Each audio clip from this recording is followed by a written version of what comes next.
Picture this. You're tearing down a California highway at 120 miles per hour, traffic whizzing past, rivals closing in at your side. Suddenly, one of them swings a chain at your head, and you kick back, sending him sprawling into oncoming traffic. That was the thrill Road Rash delivered when it roared onto the Sega Genesis in 1991. Born out of EA's first experiments in developing games in-house, Road Rash wasn't about racing politely around a track. It was about surviving the chaos of the open road, dodging cars, brawling with bikers, and outrunning the cops. Its blend of speed, violence, and slapstick spectacle was unlike anything else in the early 90s, and it became one of EA's first true console hits outside of its obvious suspects.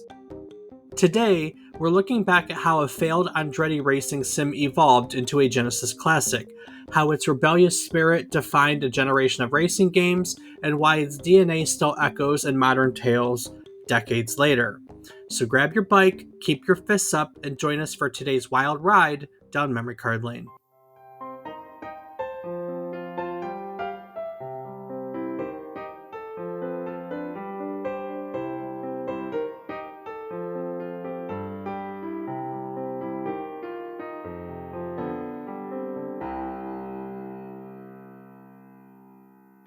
Good morning, good afternoon, and good evening. I hope these words find you well. Hello and welcome to the 262nd episode of our video game history podcast, A Trip Down Memory Card Lane. Each week, we'll tell you a story relevant to the current week in gaming history. It can be about a game or the people who have created it. It can be about a console or the technology that brought it to life. We often talk about the companies that bring it all together, making our hobby video games a reality. While telling you each story, we hope to teach you something new about the topic, what it took from the world as its inspiration, or what it gave back to the world in its legacy. Today, we're revving our engines for Road Rash, the 1991 motorcycle racing game that made a name for itself with high-speed thrills, brutal combat, and a rebellious attitude. This iconic title brought a unique flavor to the racing genre and left a unique mark on gaming history. I'm David Casson. As always, I'm joined by my co-host, who'd probably crash into a car while swinging his chain at the opponent. He's my brother, Rob Casson. Rob, do you dominate the road, or are you the kind that takes the detour straight into a ditch? Well, I'd like to think that I dominate the road, Dave, but yeah, it's probably not true. Actually, that's a good question. Have you ever ended up with a bike in a ditch? Not in a ditch, no.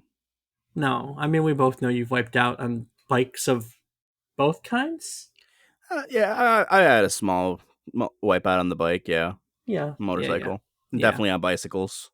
Definitely on bicycles. Yeah. It comes with the turf, man. You're learning to ride, or you're riding on a dirt road or something you're not really familiar with, and down you go. Don't you have a sordid history with gravel? Yeah. Gravel kind of sucks sometimes. All right. Well, hey, do you know Road Rash? Was that a thing for you? Nope, it was before my time. The whole yeah, most of the series was before your time. Not even the modern version, which isn't a Road Rash game, by the way. I Nope. wouldn't say so. You would know, obviously. So Okay, no, not unless it's the arcade game. you don't play any motorcycle games where you swing weapons at people? No, nope. Rats. All right. Well, we got a lot to talk about today. This game would have been right up your alley. It was so much fun. I I will always forever hear the sound of taking a steel pipe to a motorcycle helmet because it had a very distinct thump that was so satisfying, so satisfying, and very enjoyable. Very enjoyable. But before I get into the story of Road Rash, how about you take some time and share with our listeners what else happened during this current week in gaming history? All right. Well, we will be kicking it off this week on September 4th, 1985, when Capcom released Ghosts and Goblins for arcades in Japan. This game would go on to become one of the most iconic and challenging titles of its era. Players took on the role of Sir Arthur, a brave knight tasked with rescuing Princess Prin from the evil demon king Astaroth. Known for its unforgiving difficulty, Ghosts and Goblins required players to navigate through multiple levels filled with relentless enemies and tricky platforming sections, all while managing limited lives. The game was praised for its colorful graphics, eerie atmosphere, and memorable music. Despite its steep difficulty curve, or perhaps because of it, Ghosts and Goblins became a beloved classic, spawning numerous sequels and adaptations across various platforms, and securing its place a legendary title in video game history. We covered its origins back in episode 97, so if you want to learn about it and its creator Tokuro Fujiwara, give that episode a listen. Ghosts and Goblins, I've never finished it because it's so difficult. I yeah, never finished it. Good story, Dave. Thanks for that. On August 31st, 1995, Broderbund Software released the first degree for Windows in the United States, an ambitious FMV courtroom drama that put players in the role of a district attorney. The game's core challenge revolved around investigating a murder case, gathering evidence, and, most importantly, questioning witnesses to build a case strong enough to secure a first-degree murder conviction. Featuring live-action performances and branching dialogue, it demanded keen observation of body language and tone, rewarding players who could spot lies and push for the truth without alienating the jury. Developed during the height of the mid-90s FMV boom, it stood out for its realistic legal procedures and reliance on conversational nuance rather than puzzles or action. While it didn't spawn a series, In the First Degree earned praise for its acting and narrative depth, and remains a cult favorite among fans of interactive dramas. Its focus on realistic, pressure-filled courtroom exchanges foreshadowed later legal-themed games like Phoenix Wright Ace Attorney. There you go. The precursor of the Phoenix Wright. Yeah, which we have talked about. So if you want to learn at least about Phoenix Wright and games of the similar caliber, you can go check it out. Find the episode on our website.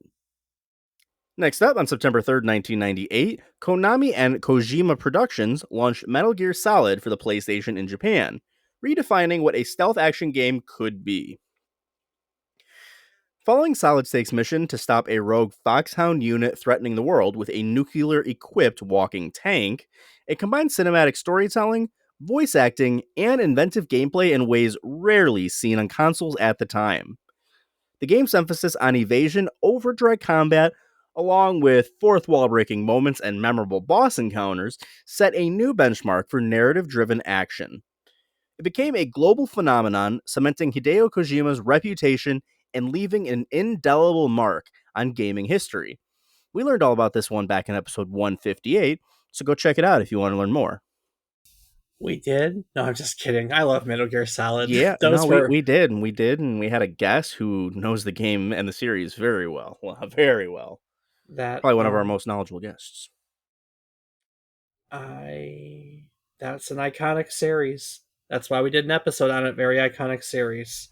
Indeed, especially if you're into the stealth style. If not, then you're probably going to hate Metal Gear Solid. Probably. You'll probably hate Metal Gear and Metal Gear Solid, to be fair. Oh yeah, I was never a fan of them, but that's neither here nor there. But what is that on September 1st, 2004, Digital Illusions CE, aka DICE, acquired New York-based Trauma Studios, the team behind the hugely popular Desert Combat mod for Battlefield 1942. This move was more than just a hiring spree. It brought in fresh design talent and mechanics that would directly influence the Battlefield franchise's future direction. Trauma Studios' knack for large-scale, vehicle-focused combat helped DICE refine their formula for online warfare, leading to more expansive and immersive multiplayer experiences. While Trauma Studios would later close under DICE in 2005, their integration marked an important chapter in Battlefield history, bridging the modding community and professional development in a way that would shape the series for years to come. That was such a big deal at the time, at least to me as a Battlefield person, right? Because when they started to mod Battlefield and we got the Desert Combat mod and we got to play Battlefield not in World War II, right? We got to play that was a modern mod. That was the coolest freaking thing ever, right? And so when news got out that the people who made that mod, which was easily the most popular mod as far as I was concerned, were going to make the next Battlefield, like that just blew my mind. I mean, but that was the thing too. Like that was so early on in the concept of indie development that you never it never even occurred to you that the modders could make video games. Like we didn't have indie development at the time. They were still two so wholly separate things, you know. So that was a I remember very distinctly how cool that was when that news came out. It was definitely a big deal, Dave. Hmm. Last up for this week in gaming history, on September 5th, 2014, Uber Entertainment released Planetary Annihilation worldwide for Macintosh, Windows, and Linux, offering a massive scale, real time strategy experience that quite literally took warfare to new worlds. A spiritual successor to Total Annihilation and Supreme Commander, the game let players command armies across entire planets, moons, and asteroids, complete with the ability to smash celestial bodies into each other for spectacular destruction. Funded through Kickstarter, Planetary Annihilation pushed the boundaries of RTS map size and unit counts, aiming for battles involving thousands of units across dynamically generated solar systems. While its ambitious scope drew a niche but dedicated audience, it influenced later large scale strategy experiments and remains a benchmark for sheer scale in the genre. I don't think we ever played Planetary Annihilation. Nope. Sure haven't, Dave. Definitely played Total Annihilation. Definitely played Okay, well, I did, and Supreme Commander. Well, there you go. But I don't think we ever upgraded, like, in terms of us to Planetary Annihilation. Well, I definitely didn't, Dave. I can't speak for you. And I definitely have it in my library, so maybe we should give it a try sometime. Maybe we should. But I don't think people are here to learn about that today. Sure, They'll they have to are. wait until we do an episode on that, if we do. You think they want to talk about the new Helldivers expansion then? There are definitely people who would be interested in that. Yes, I will give them that. How about the fact that the next Hollow Knight comes out in 2 days, and I'm so excited for it. I mean, there might be some want to talk about that as well, but Dave, I'm pretty sure we have something scheduled for today. Always the work. Always the work. Always the work. It feels like a job when you do it like this. Jeez Louise. Well, Dave, I'd rather it be the work than the worst.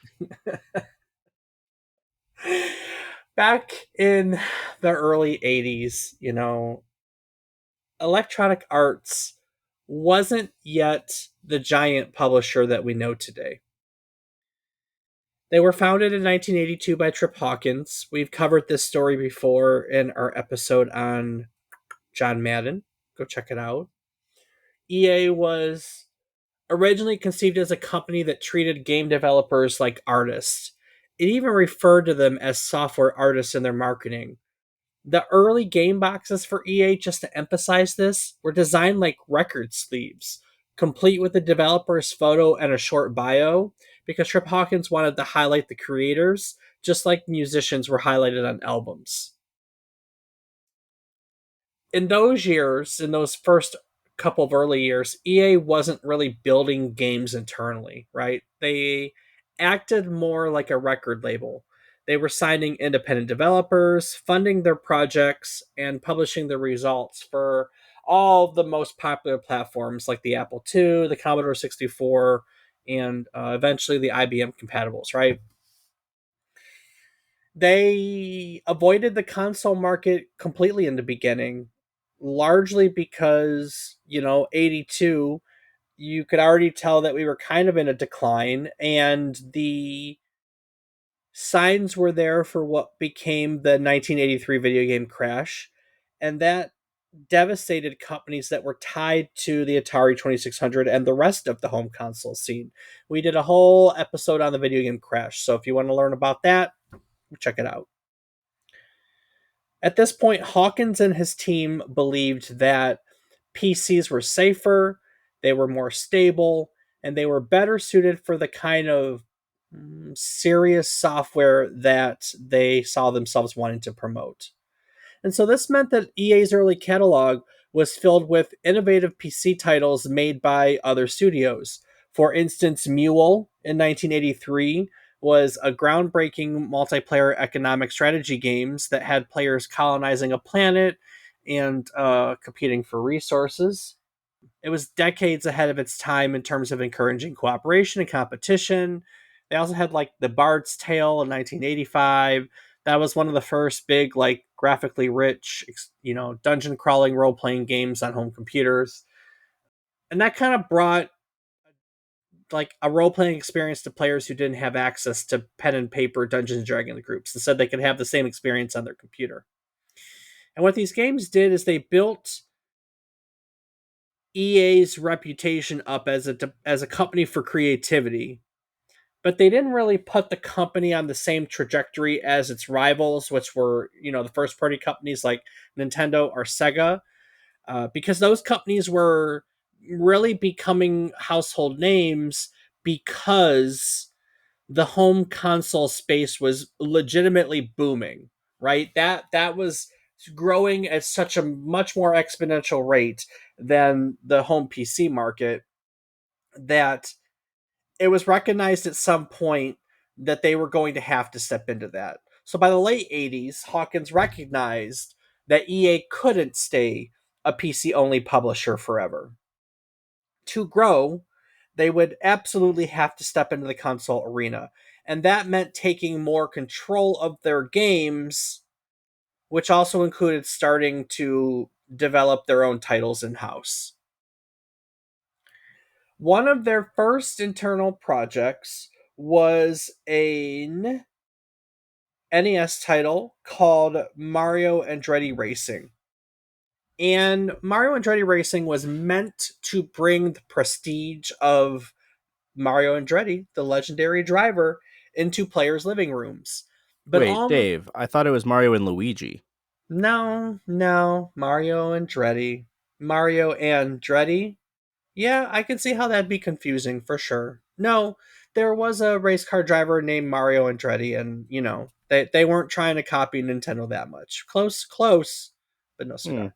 Weird. I know. It wasn't great. It wasn't a great process for the programming team, though, right? Programmer Dan Geisler and technical director Carl May were tasked with pulling off what were seen as ambitious effects on the NES. Banked turns, for instance, something they quickly realized that the NES couldn't handle. Their producer, Randy Breen, who had worked on what's known as a notoriously difficult development process for Indianapolis 500, the simulation, he was on this project too, and was also worried that that game was going to end up being a dry, like overly technical racer. And so, along with their co designer, Walter Stein, that whole group began questioning whether they should even be making another quote unquote serious driving sim at all. And eventually, that project would not amount to anything, but that dead end project would prove to be a blessing in disguise. It forced that team to think outside the box, and as a result, their brainstorming soon shifted from cars to bikes.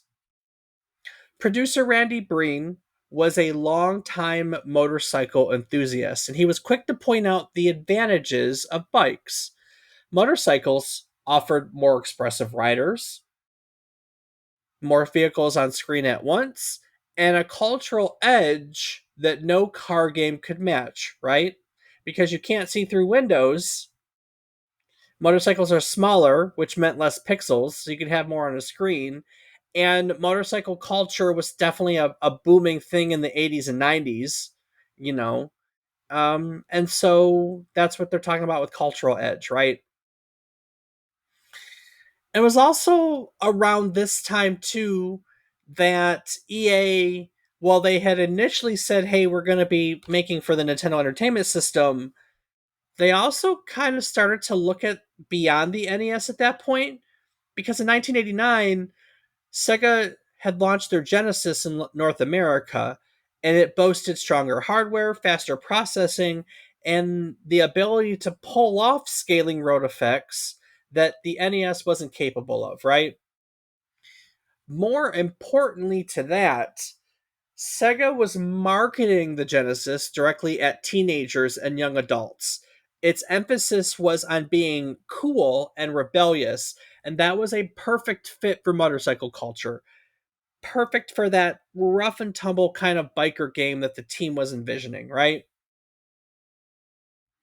So the last piece of the puzzle was, we know we want to do motorcycles. We know we want to make it kind of a rough and tumble game. What do we call it? Like, because a lot of time the title kind of governs where you're going to go from there. And so Breen recalled his own time riding down Mulholland Drive. That's a winding stretch of road in Los Angeles that's popular with motorcyclists. And as he leaned into the curves, he thought to himself, man, if you wiped out here, you'd get some serious road rash. Mm. And so he shared that memory with the team. And as he shared it, Geisler joked that they should just call the game Road Rash on Mulholland Drive. Breen pitched it later on to EA simply as Road Rash, and the title stuck. It's quite the way to get the name. Road Rash on Mulholland Drive would not have rolled off the tongue the same way. No, not at all. But for anyone from that area, it would have been a definite. Oh yeah, I can see that. So they chose the Genesis hardware. That decision's behind them. They have a name that perfectly captures the danger and the rebelliousness of the concept they're looking for. And so the team sets out to build something that is very different from all the racing sims they had worked on before, that they had all become accustomed to. From the get-go, one of their biggest technical challenges was making the roads feel alive. Before joining Electronic Arts, Dan Geisler had already kind of cut his teeth on some more technical racing games working at Spectrum Holobyte. There he worked on a game called Vet, which is a San Francisco based driving sim. Rob, you can imagine what they raced in that game. No, I can't, Dave. It was Mustangs. Definitely Mustangs. Oh, Yeah, lots and lots of only Mustangs. well, that sounds pretty cool. I know. The algorithms that he built for estimating road curvature on Vet kind of became the backbone of Road Rash. Geisler claimed at one point in interviews that the Genesis hardware was powerful enough that he could have created more than 800 miles of unique roads, which is Jeez, enough to map out the entire California coastline. that's insane. Yeah, it didn't end up that way, but point is when these guys got their hands on the Genesis and they started to dive into it, like they were super excited by the prospect of what they could now do that the NES didn't. Because the NES by no means was it was a powerful piece of hardware. Everything that came out after it was more powerful. But like Nintendo always does, they don't ever make the cutting edge stuff. And that was no different with the Nintendo. They make cost effective, practical devices, consoles that are backed up by really powerful software libraries, usually, right? Yeah, Uh, uh, that's how they do it. and every time that wins them. That's it every time. I think now the market's changed a little bit, that there's definitely a stronger market. People want this more powerful. But for the longest time, that wasn't, I mean, heck, the Wii won out and it wasn't powerful by any stretch of the imagination. We went back a few generations in graphics when the Wii came out, you know? But it was innovative technology with motion control. Innovative technology, withered technology, remember? I mean, but no one else was doing motion, No. so it was innovative. Withered They do technology, it innovative technology with withered lit, hardware. withered technology with lateral thinking. That's their, Yeah, that thing. yeah, that thing. The reality of the situation is that just getting that road effect right, the feeling of the road scaling with your speed, flying past you, moving, curving, hills, stuff like that. Road Rash had it all. Just getting that right took him 6 months. and that is one of the largest chunks of the game's development. To achieve its kind of pseudo 3D look, the team adapted rendering techniques from another one of their games, Blockout, that was a 3D puzzle game that was also in development for the Genesis at EA. And that allowed them to couple that with these winding, sloping roads, like I said, that in a way felt new and exciting to a console racer. Meanwhile, the art team was kind of learning to work around the Genesis's limitations because it did have limitations.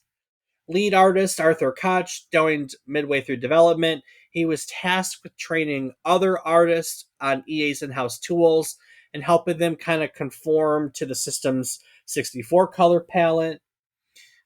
He later recalled that the palette was really hard for many traditional artists to grasp that didn't have limitations like that, but it really forced the team to get creative in how they presented the game's, gritty, rebellious world, is how he put it. When EA decided to first showcase Road Rash at the 1990 Consumer Electronics Show, it was supposed to be a statement of support for Sega and for the Sega Genesis, but instead, the demo turned out to be a huge disappointment. Frame rates were choppy, animations looked awkward, and the game lacked any of the edge that Breen had envisioned. Carl May, in an interview, recalled a time that the project felt so tame that the team jokingly called it Randy's Sunday ride behind Breen's back. That's good. May argued that the game needed quote unquote more balls to stand out, and frankly, he was right. That frankly that poor showing at CES, it almost killed the project. Because of it, Road Rash almost wasn't, simply put. That project had to be repitched two more times to avoid cancellation because the executives sat down and said, "Yeah, no, you made a fool of us. No." It wasn't canceled, though, as we know, we're here today talking about it. In the end, EA granted that team another 6 months to improve performance, 6 months to overhaul animations, and kind of lean even harder into the game's rebellious attitude. And let's be honest, I mean, based on a poor showing, that extra time was absolutely critical because without it, as we said, Road Rash would have like died right on there on the CES floor instead of being as successful as it is. After that shaky CES demo, Carl May went directly to EA producer Richard Hilleman with a bold request. He said, "Give me creative control over gameplay." May told him, "I want to make the game kick ass." And so Hilleman agreed. And from that point on, May and the rest of the team began shaping Road Rash into this, what it is now, a brawler on wheels that we know and love today. Geisler and Walter Stein, they kind of dug in on the performance. They improved the frame rate, while Connie brought refined animations to give the racers more personality. It was a whole team effort. Rival bikers were given names and identities, and they taunted the player with trash talk between races. This was an early attempt to inject character into what was before faceless AI opponents. Frankly, they did a great job with it. To add more tension to the process, police motorcycles were introduced. They patrolled the roads and ended your run if you crashed. To reference that, fun side notes, the lead artist, Arthur Koch, went as far as to photograph a real traffic officer to nail all the details. So that was fun for him. Nice. He also pushed for bigger, more dynamic crashes, right? He was really disappointed by what he called the stiff animations in other EA Sports titles, the obvious things like Madden Football and Lakers versus Celtics. So he suggested devoting more frames to the wipeouts themselves. And the result of that was a set of cartoonishly violent crash animations that turned failure into entertainment. And Breen openly admitted that his inspiration for this in the end came from slapstick cartoons like Wile E. Coyote and the Roadrunner. The thought was, even when you lost, it was still fun to watch. That's fair. Combat, meanwhile, grew out of real racing behavior. Breen had noticed that professional Grand Prix riders sometimes shoved or kicked one another during heated moments, and he kind of wanted to exaggerate that concept into a core mechanic. So they worked on the brawling. Licensed manufacturers were therefore off the table due to all the violence. So the team had to then create knockoff brands, Panda, Shuriken, Kamikaze, and Diablo, clear riffs on Honda, Suzuki, Kawasaki, and Ducati. Oh, I get it now. I didn't I get know, that till you right? said something. All did not go perfectly at this point, though. No matter how hard this team tried, they could not get multiplayer working. It's one of their big disappointments in the first Road Rash.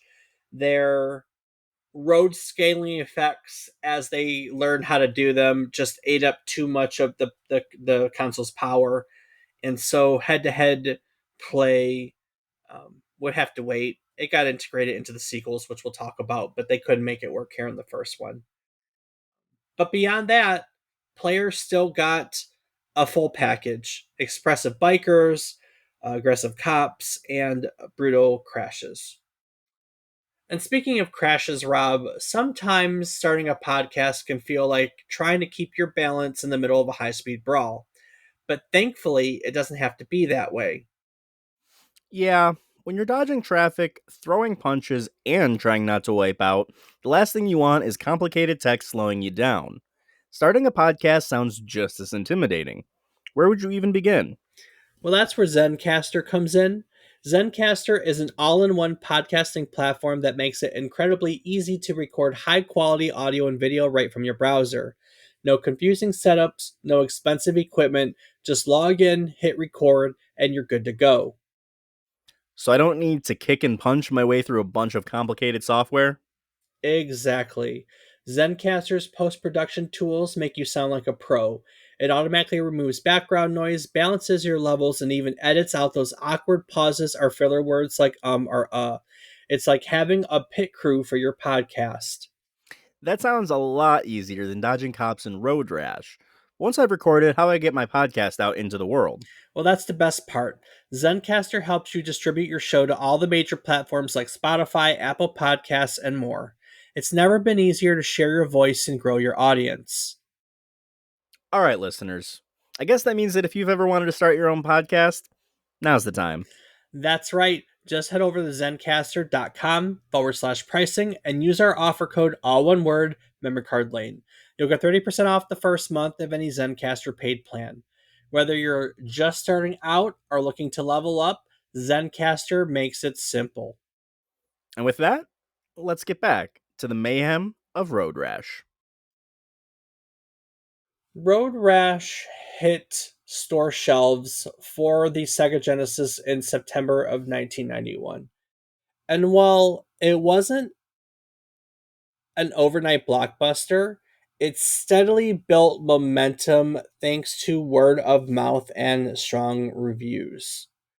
By 1993, the game had sold over 250,000 copies worldwide. That's a solid figure for what was a Genesis exclusive at the time, right? Yeah, I mean, that's a lot even for non exclusive.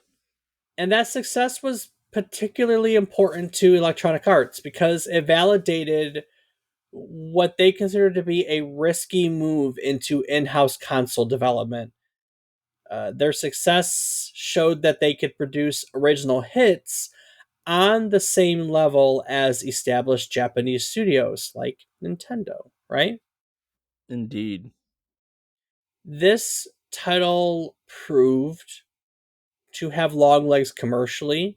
It continued to sell of EA's as part of Sega Rather's growing Genesis library and helped to establish EA as more than just a sports company.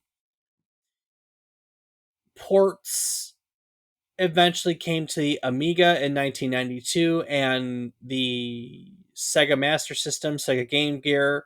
It came to the Nintendo Game Boy in 1994, which extended the game shelf life, so to speak. kind of adding incremental sales and putting the franchise finally in front of audiences who didn't own a Genesis.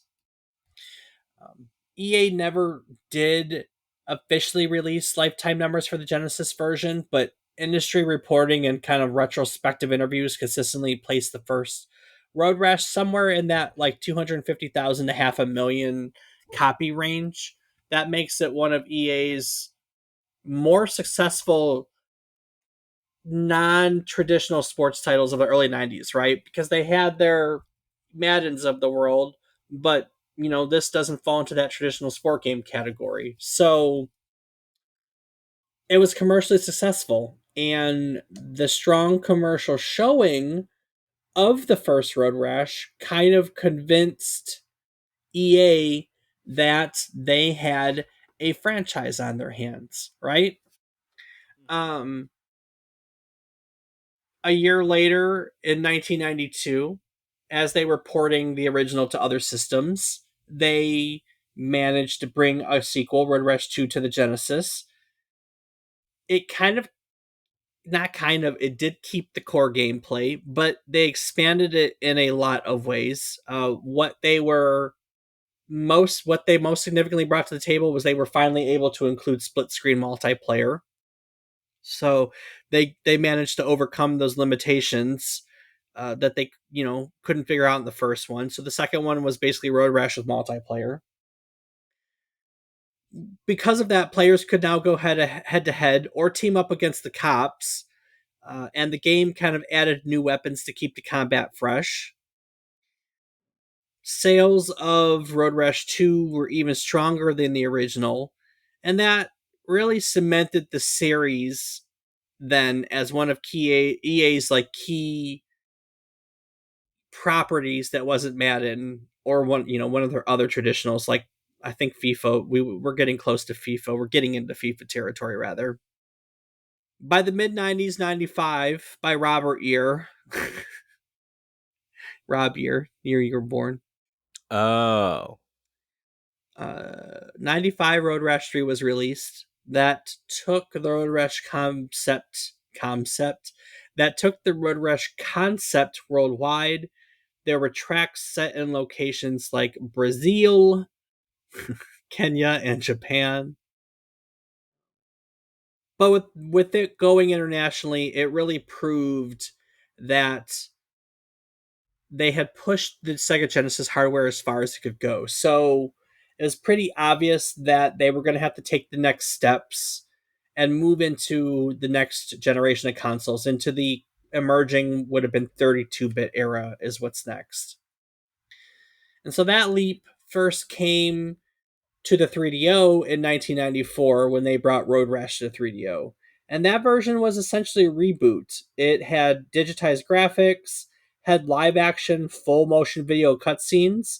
We know that in the mid 90s, full motion video was the thing, right? We just covered Phantasmagoria, was it last week? Would have been, yeah. Yeah, we just covered Phantasmagoria. That was a mid 90s full motion video. We learned all about that time period in which we know that FMV was the thing as CDs and everything became popular. There was also licensed music in this band from bands like Soundgarden, for instance, and all in all, it just had a grittier aesthetic that leaned real hard into the outlaw biker vibe, right? And while these early sequels kind of expanded the series' popularity from 1 to 2 and to 3, Road Rash really kind of struggled to maintain momentum for whatever reason past the mid 90s. That 3D version, really impressive, but the 3D itself, as we know, we have an episode on that. Man, I can just say that about everything now, can't I?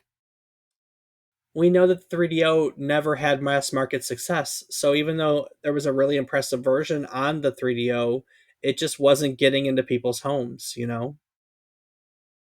The first three games were a lot of fun, I will add. I know I said it in the beginning, but I really genuinely enjoyed playing Road Rash. It was fun.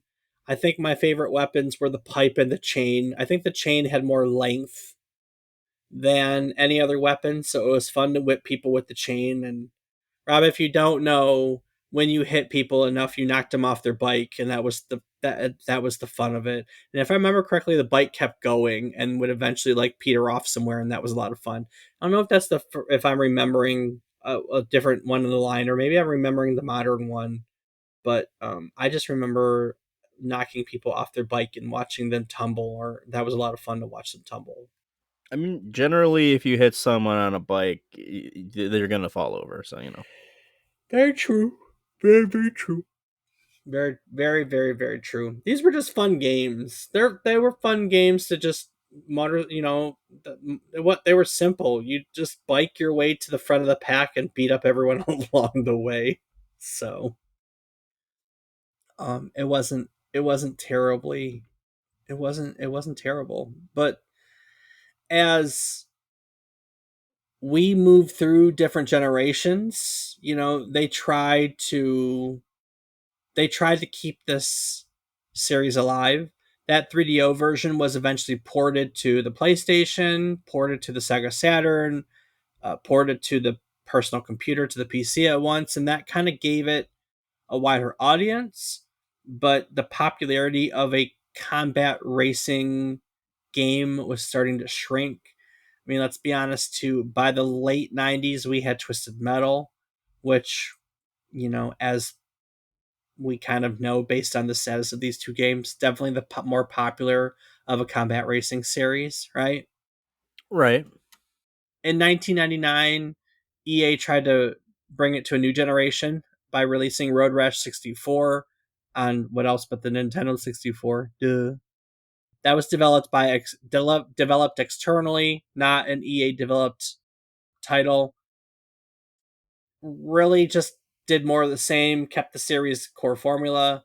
Critics, though, noted that the game felt dated compared to other 3D racers of the time.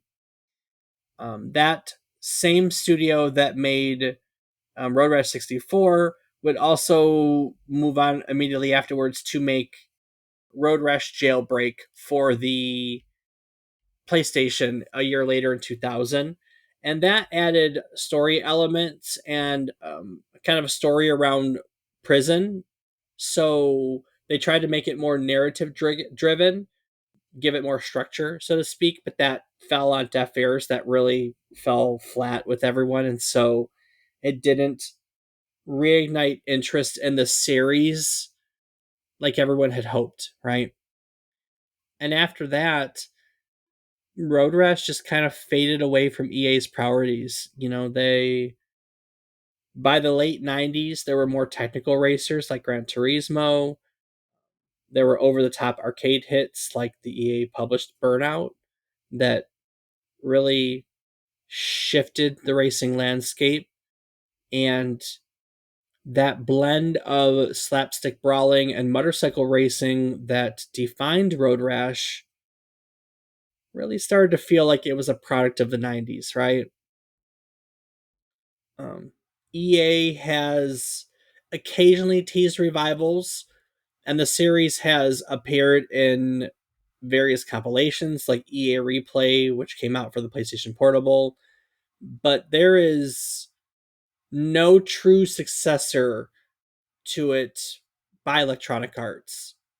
Commercially, this this means that Road Rash is one of Electronic Arts' dormant properties. They have plenty of them, right? It's fondly remembered by players who grew up with it, but never revived into a modern franchise in any way, shape, or form at all. And that's a shame, or is it? I don't know. What do you think? I couldn't tell you, Dave. I'm the worst person to ask. Well, maybe not the worst, but definitely not very good. You don't think you'd have any fun racing on motorcycles and beating the shit out of people? I'm not saying I wouldn't have fun. I'm just saying I'm not a very good person to ask. That's a fair statement.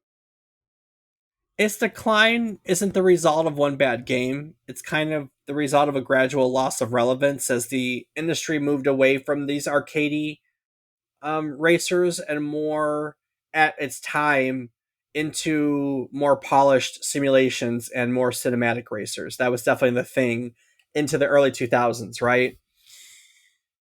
And so looking back, we can see that Road Rash kind of occupies this really unique place in gaming history. It's very much a product of its time. For Electronic Arts, it was proof that their new strategy of developing games in-house for consoles could pay off. Before Road Rash, that company was simply known for its PC catalog, and was about to be known for its emerging sports lineup. And Road Rash kind of proved that they had a bona fide series, a console hit that wasn't really tied to a license or to an athlete, rather. It was a original IP. And that kind of helped people see EA as more than just the Madden company, so to speak, you know? Now, EA has not returned to the franchise, but there are developers that have carry to this day the Road Rash Torsion spirit. Probably the most significant is there's an indie game called Road Redemption, came out in 2017. It's available on Steam. By far the most direct spiritual successor. It is a racing game. Literally, it's a racing game hit people where you hit people and you knock them off their bike. It says Road Redemption is an action racing game where you lead your motorcycle gang on an epic journey across the country in a brutal driving combat adventure, taking heavy inspiration from series such as Road Rash and MotorStorm. So even in the game's description, they're trying to evoke the spirit of Road Rash, you know. And look, if you didn't know any better, if someone had put a person like me in front of Road Redemption and said, "Hey, this is a new game. What do you think?" I'd say, "Oh, cool. They made a new game in the Road Rash series. Like legitimately, it you could plug it right in, give it the title, and people would have no qualms about calling it a Road Rash game. It is for all purposes a modern Road Rash. It does update the formula. It's got, roguelike progression as a modern game would. They updated it to modern visuals. It has online multiplayer, but that core experience, that high speed motorcycle racing with brutal melee combat, that is pure Road Rash, and that is what that game is. And that's what that game's marketed as, frankly. But I think too, it's also fair that we can say that Road Rash kind of found its way into other mainstream titles. People really enjoyed the spectacular crashes of Burnout, and we would see that in like Criterion's Burnout. A few years later, Burnout builds a whole identity around the concept of spectacular crashes. Um, Shoot, even like Grand Theft Auto's motorcycle combat, literally, you weave through traffic, kicking people away from you and swinging melee weapons. That, for all purposes, is a modern reinterpretation of what Road Rash pioneered. It it it never died. It just became part of other series, you know. Definitely. So even if the Road Rash logo hasn't graced a new box in decades, its legacy is still alive in the DNA of gaming history. It's still alive in the DNA of modern racing. It's still alive in the modern DNA of action games. So anytime that you see motorcycles that are kind of turned into weapons of chaos, you can trace that lineage all the way back to EA's Outlaw Racer from 1991. So, and I think, Rob, that brings us to the end of our ride on Road Rash. From EA's first steps into console development to the chaos they designed, the chaos of cops, crashes, and combat on the open road. Road Rash is a game that really helped define the early years in console development. If you'd like to learn more about Electronic Arts beginnings, don't forget that we covered John Madden football and thus the origins of the, let's call it EA's sports empire. That was back in episode 92. You can, of course, find that episode along with all of our other trips down memory card lane on our website, which can be found at www.memorycardlane.com. Rob, what else can people find on our website? You can find the calendar of our future episode topics to know what we're going to be talking about in the coming weeks. You can find a link to our Discord where you can come chat with Dave and I about various topics. You can find a link to our Patreon where you can help support us and get access to our unedited episode versions. They're also ad free. That's a boost for you. And you can find links to our social media. I can be found on several platforms as Rob_O_Raptor and Dave. I can be found on various platforms as David is Wrong. Each week, we'll tell you one story relevant to the current week in game history. It can be about a game or the people who have created it. It can be about a console. It can be about a technology. We've done it on circuses. We've done it on arcades. We've done it on museums. I think we did it one time on any other weird stuff we've done on Rob. We've done lots of interesting titles. We're 262 episodes in. There's lots of choices there. Yeah, Nokia. Oh, we did do it on Nokia once. We learned all about Nokia phones and how the game Snake came to be on them, which popularized that phone. Good call. That was a solid episode. Nokia was a lumber company. How the heck did they go from point A to point B, man? Well, lumber, playing cards, some of the best gaming companies or electronics companies just started from weird things that weren't electronics. That is so true. Anyway, that's one thing that we sat down and learned some things about. One of the best things about doing this podcast is every week when we sit down to research new topics, we inevitably learn new things. It's a fantastic cycle of teaching and learning, learning and teaching. And in celebration of said cycle, we like to talk about what we take away each week. So, Rob, what did you learn today? I think that my favorite takeaway, considering all of this was new for me, Dave, had to be that during the demonstration, it was Randy's Sunday Ride.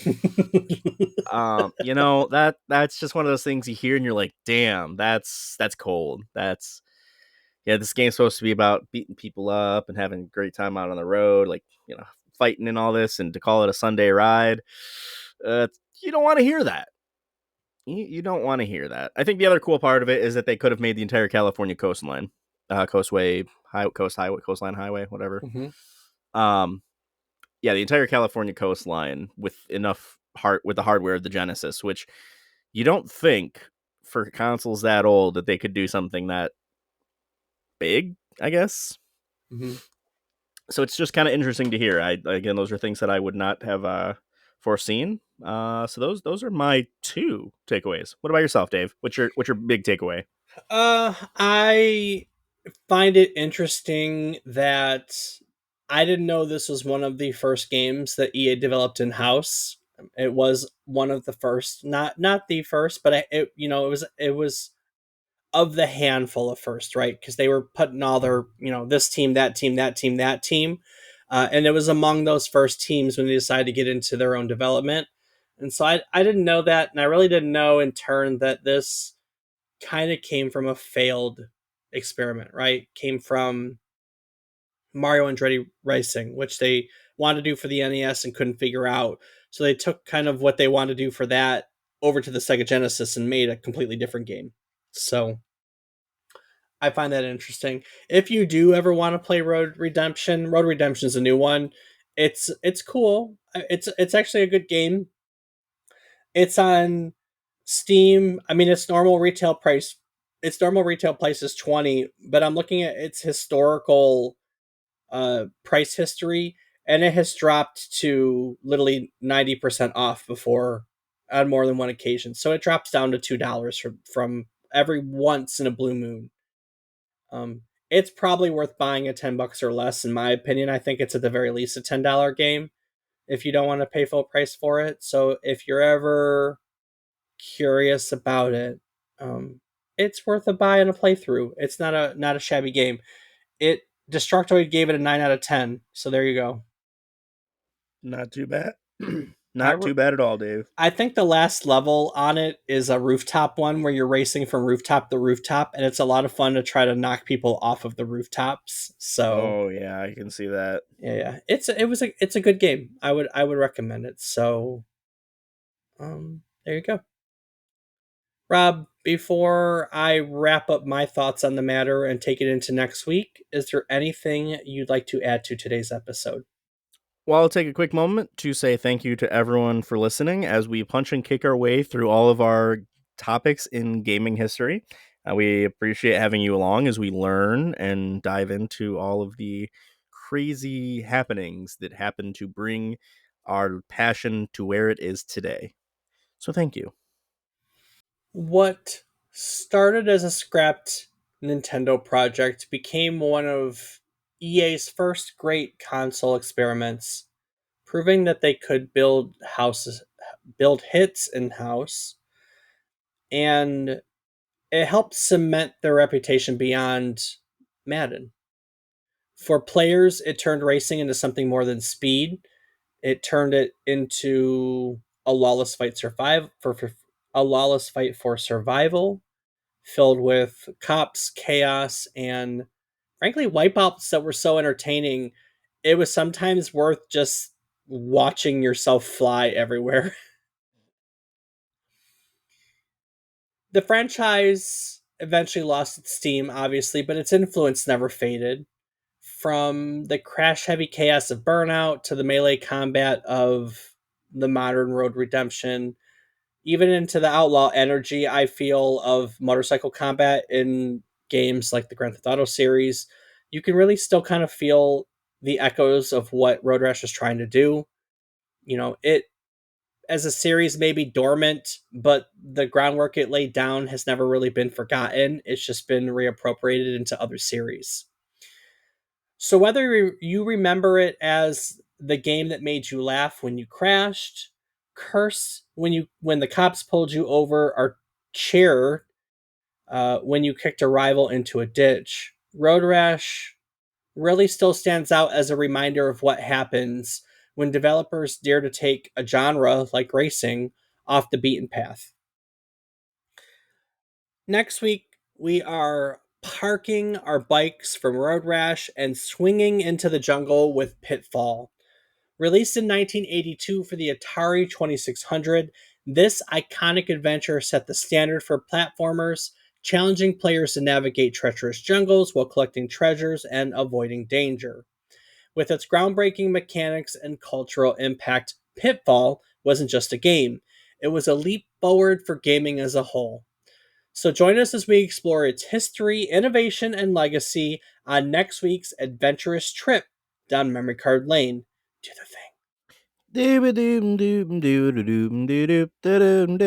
Road Rash.